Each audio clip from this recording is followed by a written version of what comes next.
Magandang araw po sa ating lahat. Magandang araw po lalong-lalo na sa ating Panginoon. Ako nga po pala si John Roby Medina. At ngayong araw po ay samahan ninyo ang pag-aralan at unawain ang mga salita ng ating Panginoon. At ang title po ng ating devotion ngayong araw, Faith and Resilience. Ngayong araw po, November 29, 2024, araw ng Biyernes. Ang paksa po natin ay magmumula sa James chapter 1 verse 2 to 4. Trials and temptations. Consider it pure joy, my brothers and sisters, whenever you face trials of many kinds, because you know that the testing of your faith produces perseverance.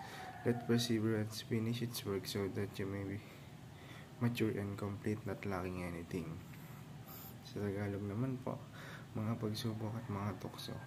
Mga kapatid ko, ituring ninyong buong kagalakan kapag dumaranas kayo ng iba't ibang uri ng pagsubok. Nalalaman ninyo na ang pagsubok sa inyong pananampalataya ay nagbubunga ng pagtitiis, ngunit hayaan ninyong ang pagtitiis ay magkaroon ng kanyang ganap na gawa upang kayo ay maging ganap at buo. Sa gayon, kayo ay maging ganap at lubos na walang anumang kakulangan. Para naman po sa ating katuruan ngayong araw, unang-una, effective leaders demonstrate resilient joy. Sa ikalawa naman po, effective leaders demonstrate faith in God. Kumbaga kung tunay kang effective leaders, dinidemonstrate mo yung pananampalataya sa ating Panginoon.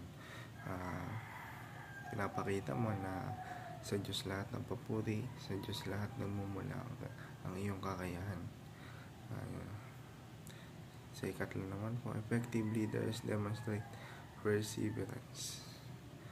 Kumbaga, kapag leader ka, kapag effective leader ka, pinapakita mo yung perseverance o yung pagtitiis o yung pagiging resilient na naman yung mga hamong dumarating sa'yo.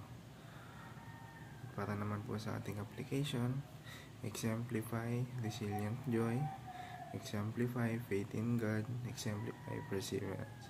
Yun nga, gaya nga ng sinabi ko nung una, yung pagiging resilient, yung pananampalataya, tsaka yung perseverance o yung pagiging matiisin or mapagpasensya.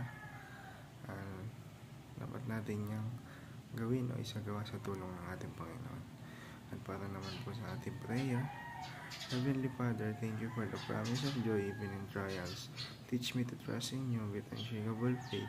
Help me to persevere life when life feels overwhelming, knowing that you are shaping my heart and growing my strength. Fill me with resilient joy, the kind that reflects your love and inspires those around me.